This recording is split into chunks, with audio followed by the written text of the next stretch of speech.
Hey guys, it's Sam, and this is my spoiler-free review of Well Met by Jen DeLuca. This is an adult contemporary romance. If you are new to my romance reviews, I do talk a little bit more about plot things that other reviews might consider spoilers because romance books have a happily ever after, so a lot of things that you can't assume in other genres you can hear, so things that would be spoilers in those reviews aren't here. Okay, let's go. So this follows our main character of Emily, and she's moved to a small town in Maryland after a breakup with her long-term boyfriend because her sister got in a car accident and she's taking care of her sister and her sister's teenage child. So her niece wants to be a part of the Renaissance Fair during the summer, and when Emily takes her to that audition to volunteer, she learns that an adult has to volunteer with her, so she gets signed up for the Ren Fair as well. The problem is one of the co-runners of the Ren Fair is Simon, and he is this grumpy, curmudgeon-y guy that she instantly starts butting heads with, and everything kind of goes from there. So as far as tropes in here, this is definitely like a hate to love, enemies to lovers, banter, a spin on fake dating, which I will get to when I talk more about the plot, and like small town romance. Did I mention that? Those are the major tropes here. So I will talk a little bit about the world building because, like I said, this is a small town romance. So you do have that like small town feel. Everyone knows each other and they're all sort of involved with this Ren Fair, which you wouldn't think would be like a popular thing, and just the dynamics of everyone kind of knowing everyone's business, but in a very like sweet, pure way. Next, I'm gonna talk about our characters. I love Emily. I think she is a really spunky, fun character. She becomes one of the tavern wenches, and she's just like sassy and funny and flirty, and I just really enjoy her. She's a go-getter, she takes care of other people. It's pretty much a defining personality trait, and she just is finding herself in the story and what she wants out of her life because she has felt like her life has really been attached to this like ex-boyfriend who was awful to her, and now she's just becoming her own person and getting attached to this new place. And I just felt that deep in my heart. Simon as a character is really interesting as well, and I just grew to really like him. What I liked about this like enemies to lovers dynamic is that it's sort of similar to the Honeymooners in my opinion, where there's no one's actually like an actual asshole. There's just a lot of like miscommunication and like just things that people don't really know about the other one that make them think that they like hate each other, all of that. What's really compelling about this and the Ren Fair setting is that Simon's character plays a pirate in the Ren Fair setting, and the characters in the Ren Fair like each other. So we have this like fake dating through their characters thing going on, because when they're in the Ren Fair, their characters flirt, and then when they're outside the Ren Fair, they're still like banter. And it's so good. This made me similar to the Honeymooners, which I know is what I compare everything to because it's one of my favorite romances that are this type of like cute, fluffy, like fun romances.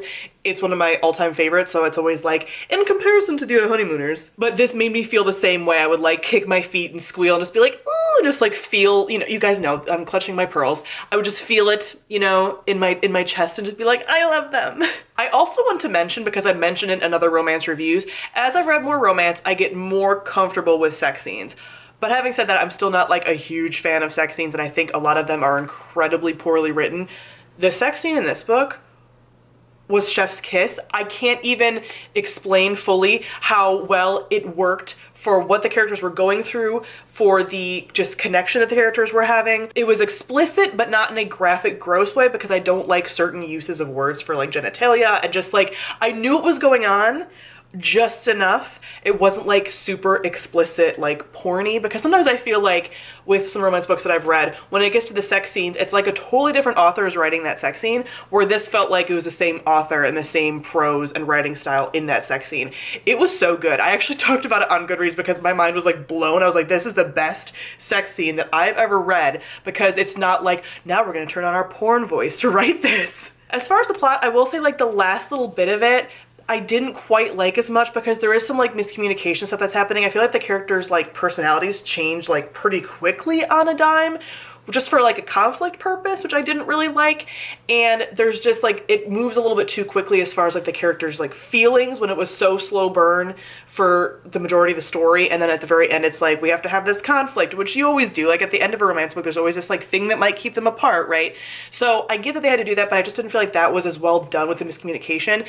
And the thing that Emily was mad at Simon for, I felt like wasn't really fair. And everyone was also siding with her and like, you're right. And I'm like, I don't agree. But I still really love this story. I still loved like 80 to 90% of it, and we'll probably reread this, and there's more books within this world coming out, so they're not a series, but Jen DeLuca is writing like a Ren Fair series kind of, and it follows some of the other characters that are in here, which you don't get to see like what's going on with them in this book, so it's not like, oh, it's a companion in the way of like we already saw part of what's going on and we're just, no, we don't see anything. So the next book is going to follow Stacy, who's one of Emily's friends, and as one of the bar wenches, and then the last book is going to follow Mitch, another character, and I saw the, like, there's a part where those two characters for the third book interact, and I'm like, please date, and then I saw that the last book is like gonna follow them, and I'm like, yes! So I am so excited to return to this little Ren Fair world. I now want to go to a Ren Fair and flirt with a hot pirate, but I also know that there's a stereotype for people that work in Ren Fair sometimes that really, they're method actors, right?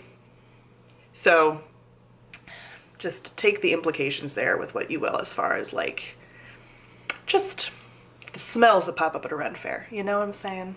So I don't feel like Ren Fairs are as romantic as my heart now feels that they are, but I deeply enjoyed this setting and will continue to read the Ren Fair romances. So I end up giving Well Met 4, maybe 4.5 stars. The ending just kind of like dipped the stars for me, but this is a solid 4-star and has probably made its way onto my favorites of the year for 2020 already. So comment down below and let me know what you thought of Well Met. Thank you all for watching, and I'll see all of you guys soon. Bye.